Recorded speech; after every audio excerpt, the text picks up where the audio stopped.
আসসালামু আলাইকুম ওয়া রাহমাতুল্লাহি ওয়া বারাকাতুহু। আলহামদুলিল্লাহি রাব্বিল আলামিন ওয়াস সালাতু ওয়াস সালামু আলা সাইয়্যিদিল মুরসালিন ওয়া আলা আলিহি ওয়া আসহাবিহি আজমাইন। সম্মানিত ভাই ও বোনেরা, আশা করি সবাই সুস্থ আছেন, ভালো আছেন। আমরা দেখছি মধ্যপ্রাচ্য আবার চরমভাবে উত্তপ্ত হয়ে উঠেছে। মানবতার ফেরিওয়ালা, তথাকথিত ফেরিওয়ালা আমেরিকার প্রচ্ছন্ন ছত্রছায়ায়, তাদের প্রচ্ছন্ন সাহায্যের মধ্য দিয়ে আমেরিকার এজেন্ডা বাস্তবায়নে ইসরায়েল আগ্রাসী হামলা চালিয়েছে ইরানে। গত 13 তারিখ এই হামলার পর পাল্টা হামলা ইরান করেছে এবং ইরানে আবার পাল্টা হামলা ইসরায়েল চালিয়েছে। এই কথাগুলো আমরা জানি এবং ঐতিহ্যগতভাবে ঘটনাগুলো ঘটেই চলছে। এটা নিয়ে বিভিন্ন রকমের বিশ্লেষণ বিভিন্নজন করছে। আমরা দেখছি ইরানের এতগুলো অফিসার এক রাতে তারা হত্যা করল। সেনা প্রধান এবং বিপ্লবী গার্ডের প্রধান সহ বেশ কয়েকজন সেনা কর্মকর্তা যারা আবাসিক ভবনে ঘুমাচ্ছিলেন এবং কিছু পরমাণু বিজ্ঞানী বেছে বেছে তাদেরকে হত্যা করা হয়েছে এবং টার্গেটেড কিলিং যেভাবে করা হয়েছে, দূর নিয়ন্ত্রিত ক্ষেপণাস্ত্র এবং কিছু কিছু ক্ষেত্রে ধারণা করা হয় সেই বিল্ডিংয়ের খুব কাছ থেকে কাঁধে বহনযোগ্য রকেট দিয়ে হামলা করা হয়েছে। আবার সীমান্তের ওপার থেকে বিমান থেকে অর্থাৎ আকাশ থেকে ভূমিতে নিক্ষেপযোগ্য ক্ষেপণাস্ত্র নিক্ষেপ করা হয়েছে, যেই ক্ষেপণাস্ত্রগুলো অল্প কিছুদিন পূর্বে ইসরায়েলকে সরবরাহ করেছে আমেরিকা এবং সেগুলো ব্যবহার করে ব্যাপক ধ্বংসযজ্ঞ চালিয়েছে।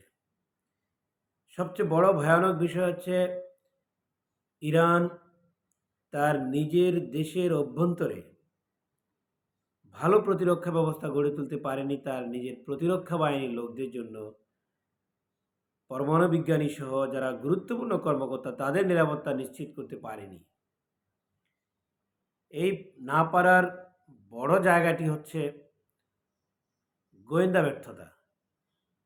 মোসাদ বাহিনী ইরানের ভিতরে এভাবে ব্যাপক নেটওয়ার্ক গড়ে তুলেছে আর ইরান সে বিষয়টি চিহ্নিত করতে পারেনি। এটি নিঃসন্দেহে একটি বড় সমস্যা। ইরানের নিরাপত্তার যে গ্যাপ, নিঃসন্দেহে নিরাপত্তা অ্যানালাইসিসে ইরানের কাছে এটি ধরা পড়েছে। এর আগেও এরকম ঘটনা ঘটেছে, আমরা দেখেছি। এবং হামাস নেতা ইসমাইল হানিয়াকে যেভাবে হত্যা করা হয়েছে, বিষয়গুলি দিয়ে প্রমাণ হয় ইরানের অভ্যন্তরে ব্যাপক নেটওয়ার্ক রয়েছে মোসাদ বাহিনীর এবং তারা যে কোনো সময়ে যে কোনো ধরনের ঘটনা ঘটাতে সক্ষম।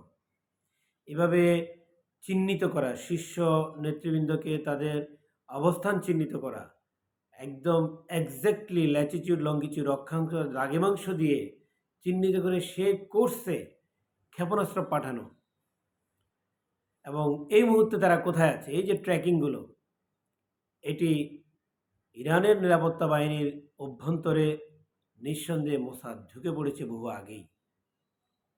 সুতরাং এটি অনেক বড় মোটা দাগে ইরানের জন্য একটি বড় সামরিক পর্যালোচনা যে ইরান এখন কি করবে।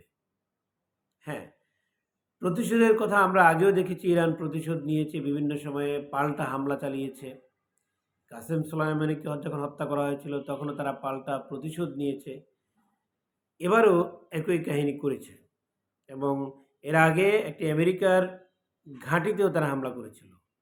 সার্বিক পর্যালোচনায় আমরা দেখছি যে ইরান যে প্রতিশোধ নিয়ে থাকে সেই প্রতিশোধ অনেক বড় ধরনের ক্ষতি ইসরায়েলের করতে পারে না। এবং এটা নিয়ে অনেকের বিশ্লেষণ যে ইরান ইচ্ছা করে এই কাজ করছে, ইরান হয়তো তাদের সাথে সমঝোতা করছে। আসলে ব্যাপারটা কি আমরা একটু পর্যালোচনা করে দেখতে চাই। আর এবার আগের যে কোনো প্রতিরোধের চেয়ে অথবা আগের যে কোনো প্রতিশোধের চেয়ে এবারে ইরানের হামলাটা একটি ব্যাপক ছিল, একটি শক্তিশালী ছিল। এবং যে খবর ছড়িয়ে পড়েছে এর মধ্যে F-35 আমেরিকান বিমান ইসরায়েল হামলা করতে এসেছিল এবং সেটা ভূপাতিত করা হয়েছে। এই ব্যাপারটি আন্তর্জাতিক মিডিয়ায় স্বাভাবিকভাবে আসে না। আর এই ঘটনা যদি সত্য হয়ে থাকে, এটি অনেক বড় একটি আঘাত আমেরিকার জন্য।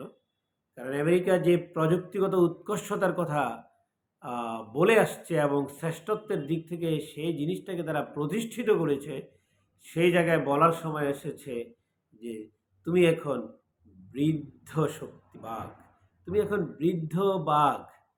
কারণ সময় বদলেছে, প্রযুক্তির যে উৎকর্ষতা সেটি আসলে পরিবর্তন হয়েছে এবং এটি যেমন সত্য, পরিসর হয়তো সীমিত। এটি যেমন সত্য, অন্যদিকে নিরেট বাস্তবতাও আছে। নিরেট বাস্তবতা হলো, আসলে ইরান কেন সীমিত আক্রমণ করে প্রতিবারই? একটা পর্যায়ে সে থেমে যায় কেন? এটি বাস্তব। ইরান যে যুদ্ধে জড়িয়েছে এবং এর আগেও যে প্রতিরোধ অথবা প্রতি আক্রমণ তারা করেছে, এই প্রতি আক্রমণ করতে গিয়ে তারা কিন্তু কাউকে পাশে পায়নি।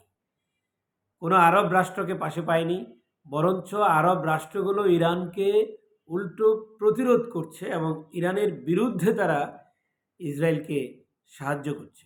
এবারও আমরা দেখছি জর্ডান সাহায্য করেছে, ইরাক সাহায্য করেছে, অন্যরা নীরব ছিল।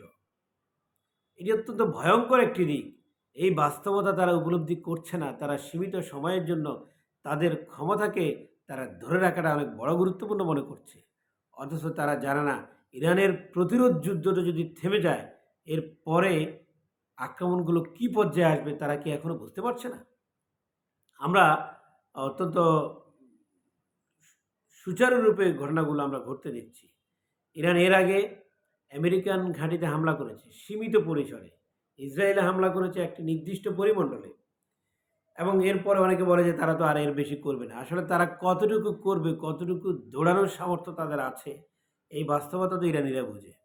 তাদের সাথে আমাদের অনেক পার্থক্য আছে, মত পার্থক্য আছে, তাদের সাথে আমাদের রাজনৈতিক, ধর্মীয় অনেক দিক থেকে গ্যাপ আছে, এটি সত্য কথা। কিন্তু এর মানে এই নয় যে তারা যখন মুসলিম হবে আর আমরা নীরবে চেয়ে দেখব, কথাও বলবো না। আজকে ইরান তার সামর্থ্য বুঝে এবং একটি দৌড় যদি দিতে হয়, সেই দৌড়ে সে কতটুকু যেতে পারবে এটা তারা জানে এবং একটা পর্যায়ে সেই দৌড় তারা থামিয়ে দেয়। কারণ ইসরায়েল একা নয়, যদি ইরান এবং ইসরায়েল পারস্পরিক যুদ্ধ হয় এবং পরাশক্তিগুলো আমেরিকান এবং ইউরোপিয়ানরা যদি ইসরায়েলকে যেভাবে ন্যাংটা হয়ে সাহায্য করছে, এই সাহায্য যদি না করে, তথাকথিত শেখরা, আরবরা যদি ইসরায়েলকে সাহায্য করেও, তাও ইরানের সাথে তারা টিকবে না। কিন্তু ব্যাপার তো সেটা না। আমরা দেখেছি যে যে হামলাগুলো, বিমান হামলাগুলো করেছে সীমান্তের বাইরে থেকে, সেগুলোকে ফুয়েলিং করেছে আমেরিকান ট্যাঙ্কার এসে আকাশে, এবং এর আগে হামলার আগে তারা জানতো তারা প্রয়োজনীয় যে ধরনের ক্ষেপণাস্ত্র দরকার সেগুলো তারা পাঠিয়েছে। এটা হলো আবাসিক এলাকায় হামলা করার জন্য। আর পারমাণবিক স্থাপনায় যে হামলাগুলো করেছে মাটির তলায়, সেগুলো তারা যে কংক্রিট ভঙ্গকারী যে ধরনের বম্বিং সিস্টেম, সেই বম্বিং তারা করেছে। যদিও অনেক বেশি মাটির তলায় থাকায় তেজস্ক্রিয়তা আমরা ছড়িয়ে পড়তে দেখিনি বা কথাটা শুনিনি। সেটা হতেও পারত।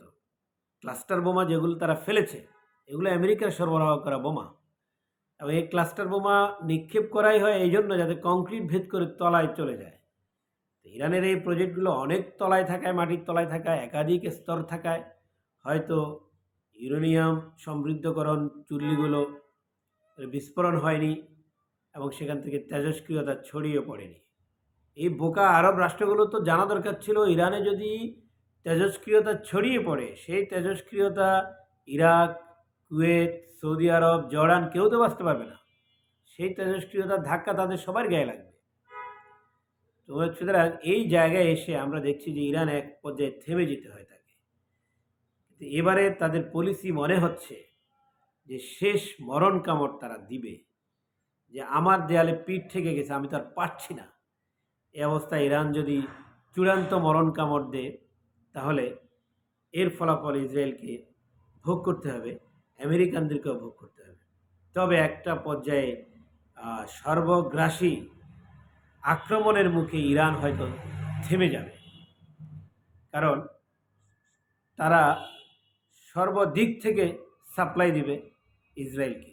শুধু অস্ত্র নয়, তারা ম্যান পাওয়ারও সাপ্লাই দেবে। সে জায়গায় ইরান কী করবে? ইরানের যে স্টক, এই স্টক তো এক পর্যায়ে শেষ হয়ে যাবে। রাশিয়ার মতো দেশও ইরান থেকে সামরিক সরঞ্জাম নিতে হয়েছে ইউক্রেনের ইস্যুতে। এখন ইরান যখন সমস্যায় পড়ছে, তখন রাশিয়ার ভূমিকাটা কী হবে? রাশিয়া হয়তো এতটুকু করবে, একটা পর্যায়ে এই ঘটনাকে আর বড় হতে দিবে না, সে চেষ্টা করবে এটাকে থামিয়ে দেওয়ার। এটা ছাড়া সামরিক সরঞ্জাম দেওয়ার কিছুটা সামর্থ্য এখনও রাশিয়ার আছে। হয়তো কোরিয়া কিছুটা দিতে পারে এক পর্যায়ে। চীন সরাসরি এ ধরনের আক্রমণে আমরা দেখিনি যে সরাসরি তারা সাপ্লাই দিতে। তো তার মানে দাঁড়াচ্ছে যে ইরান এই বাস্তবতা বোঝার পরও এবার ইরান তার শক্তি নিয়ে মাঠে নেমেছে। এখন আরব রাষ্ট্রগুলো, বিশেষ করে মিশর, অন্যদিকে তুরস্ক, এরা যদি নিজেদের স্বার্থ বুঝে, এরা যদি রাজনীতি বুঝে, আন্তর্জাতিক রাজনীতি বুঝে, যুদ্ধবিদ্যা, যুদ্ধনীতিতে এরা যদি ব্যাপারটা বুঝে, তাহলে তাদের সর্বশক্তি দিয়ে এখন ইরানের পাশে দাঁড়ানো উচিত। সেটা যদি না হয়, ইরান এক পর্যায়ে, এটা এত সহজ না যে ইরান শেষ হয়ে যাবে এখনই। আমি দীর্ঘমেয়াদী কথাটি বলছি। যুদ্ধ যদি দীর্ঘমেয়াদী হয়, ইরান চেষ্টা করবে তার পারমাণবিক বোমার কাজ সম্পূর্ণ করে ফেলা, যদি এর মধ্যে তারা শেষ না করে থাকে। সেক্ষেত্রে প্রয়োজনে তারা পারমাণবিক শক্তি ব্যবহার করবে এবং এর জের পৃথিবীবাসীকে নিতে হবে। ইরান হরমুজ প্রণালী বন্ধ করে দেওয়ার হুমকি দিয়েছে ইতিমধ্যে। হরমুজ প্রণালী বন্ধ করে দেওয়ার সাথে সাথে পৃথিবীর তেল বাজার এসকেলেটেড হয়ে যাবে। তেলের দাম আকাশচুম্বী হয়ে যাবে। এর সাথে সাথে পৃথিবীতে মূল্যস্ফীতি মারাত্মকভাবে দেখা দেবে। সব কিছুর দাম তখন বেড়ে যাবে। একা ইরান ভোগ করবে না, পৃথিবীবাসী ভোগ করবে। কিন্তু ইরান যখন এই কাজটি করবে, তখন নিজে ধ্বংসের দ্বার প্রান্তে চলে যাবে। ইসরায়েলেরও 12টা তখন বেজে যাবে। তারপরও ইসরায়েল পুনর্গঠনের জন্য আমেরিকা এবং ইউরোপিয়ানরা তো আছেই। সর্বাত্মকভাবে অন্য মুসলিম রাষ্ট্রগুলো তো সে কাজে এগিয়ে আসলো না বা আসবে না, সেরকম মনে হচ্ছে। তাহলে পরে কি হবে? পরবর্তী টার্গেট মিশর এবং তুরস্ক হবে। এবং পাকিস্তানের জন্য একটি ভয়ঙ্কর খবর আছে, সেটা ভারতকে দিয়ে একই অবস্থা তৈরি করা হবে। যদিও পাকিস্তান ইতিমধ্যে কথা বলা শুরু করেছে।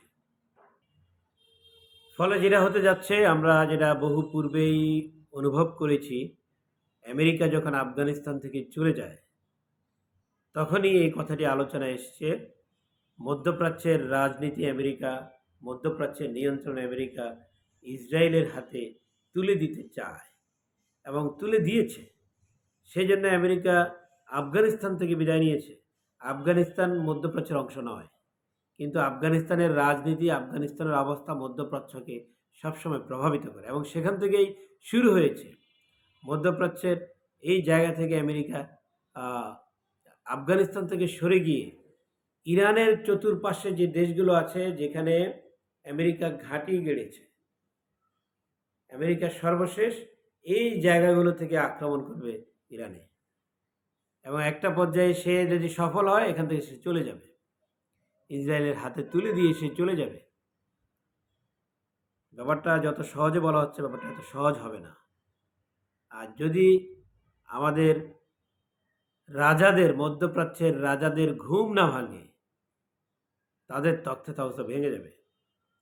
এই সৌদি আরব প্রথমেই ভাঙবে, 3টা রাষ্ট্র হবে। সুতরাং সার্বিক পরিস্থিতি বিবেচনায় নিয়ে যদি আমাদের মুসলিম নেতৃবৃন্দ এগিয়ে না আসেন, পরিস্থিতি কিন্তু ভালোর দিকে যাবে না। আমরা বলতে চাই, ইরান পারমাণবিক শক্তি ব্যবহার করার পর্যায়ে না যাক। তারা পারমাণবিক বোমা ব্যবহার করতে না পারলেও যদি ইউরেনিয়ামকে চূড়ান্ত অর্থে সমৃদ্ধ করতে পারে, যে কোনো ক্ষেপণাস্ত্রের সাথে ছোট ছোট ওয়্যারহেড ইউজ করবে তারা, তাতেই কিন্তু অনেক কিছু পরিস্থিতি বদলে যাবে। এবং মধ্যপ্রাচ্যের যে মুসলিম দেশগুলোতে আমেরিকান ঘাঁটি আছে, সেখানে রূপক অর্থেও যদি 1-2টা ওয়্যারহেড তারা নিক্ষেপ করে, তাহলে কি হবে? আলটিমেটলি ব্যাপক অর্থে ভুক্তভোগী হবে মুসলমানরাই। সুতরাং সমীকরণ যখন এদিকে যাচ্ছে, এই সমীকরণকে থামিয়ে দেওয়া প্রয়োজন। এবং ইরাক ইরান যুদ্ধ যখন চলে, বাংলাদেশ থেকে বাংলাদেশের একজন প্রেসিডেন্ট জিয়াউর রহমান উদ্যোগ নিয়েছিলেন, যদিও শুনতে বেখাপ্পা মনে হয়। এই কথা বলার উদ্দেশ্য হচ্ছে এই জায়গায় অন্য রাষ্ট্র এগিয়ে আসতে পারে প্রয়োজনীয় ভূমিকা পালন করার জন্য। আমরা আশা করব এই জায়গায় ভূমিকা পালন করবেন। ইসরায়েলের যে বাড়াবাড়ি, ইসরায়েলের এই বাড়াবাড়ি একটা পর্যায়ে ইসরায়েলকে ধ্বংস করবে, এ ব্যাপারে আমরা নিশ্চিত। কিন্তু সে ধ্বংস হওয়ার আগে গোটা জাতি রাষ্ট্রকে ধ্বংসের দ্বার প্রান্তে নিয়ে ছাড়বে, এই জায়গাটা আমাদের চেক দেওয়া প্রয়োজন। বন্ধুরা আমার, আজকে মধ্যপ্রাচ্য তেল অস্ত্র প্রয়োগ করার সুযোগ আছে। মধ্যপ্রাচ্যের দেশগুলোর আরও অনেক কূটনীতি আছে যেগুলো তারা প্রয়োগ করতে পারত, সেটা না করে অল্প কয়েকদিন আগে ট্রাম্পকে ডেকে এনে তারা তাদের সম্পদগুলো তার হাতে তুলে দিয়েছে, তাদের জিস্টগুলো ট্রাম্পের হাতে তুলে দিয়েছে এবং প্রতিযোগিতা লাগিয়েছে কে কত বেশি দিতে পারে। এই ভয়ঙ্কর খেলা থেকে যদি বেরিয়ে না আসেন, এর পরিণতি তাদেরকেও ভোগ করতে হবে। পরিশেষে বলতে চাই, ইরানকে বলতে চাই, আপনারা আপনাদের আভ্যন্তরীণ সংহতি রক্ষা করার চেষ্টা করুন। দেশের অভ্যন্তরে আপনাদের গোয়েন্দা নেটওয়ার্ক শক্তিশালী করুন, আপনাদের সততা প্রমাণ করুন। অন্যান্য সুন্নি মুসলিমদের সাথে আপনাদের বিশ্বাসযোগ্যতা, আপনাদের সত্য আচরণ, এটি প্রমাণ করুন। এবং ভিতরে যে বিশ্বাসঘাতকটা লুকিয়ে আছে, সেই বিশ্বাসঘাতকদের থামিয়ে দেওয়ার চেষ্টা করুন। সে অনুযায়ী আপনার পদক্ষেপ গ্রহণ করুন। পাশাপাশি আজকে যেভাবে গণহারে নিরাপত্তা বিঘ্নিত হচ্ছে, সেই জিনিসটা সমর কৌশলের অংশ হিসেবে যুদ্ধ যখন চলে, ঘোষণা দিয়ে আক্রমণ হয় না। আপনারা যেটা করছেন যে 1 ঘন্টা পরে আমরা আক্রমণ করব, 2 ঘন্টা পরে আমরা আক্রমণ করব, এই কাজটা আপনারা বারবার কেন করছেন? আপনাদের সাথে সেই আচরণ তারা করছে না। এর আগেও আপনারা আমেরিকাকে জানিয়ে আমেরিকান ঘাঁটিতে হামলা করেছেন। আপনারা কি নিজেদেরকে রাশিয়ার মতো মনে করছেন? রাশিয়ার মতো সেই পর্যায়ে আপনারা নিজেদেরকে মনে করছেন? রাশিয়া আমেরিকার সাথে যে কাজটি করে, নিজেদের মধ্যে সমঝোতার মাধ্যমে যে কাজটি করে, সুতরাং আপনারা এটা পারবেন না। হ্যাঁ, রাশিয়াকে এক্ষেত্রে আপনাদের এখন পাশে পেতে হবে। রাশিয়ার সাথে আপনারা সবসময় ছিলেন, রাশিয়াকে সহযোগিতা করেছেন। এখন রাশিয়ার অ্যাক্টিভ ভূমিকা আমরা দেখতে চাই। আল্লাহ রাব্বুল আলামিন বিশ্বের মুসলমানদেরকে হেফাজত করুন। গুরুত্বপূর্ণ ভূমিকায়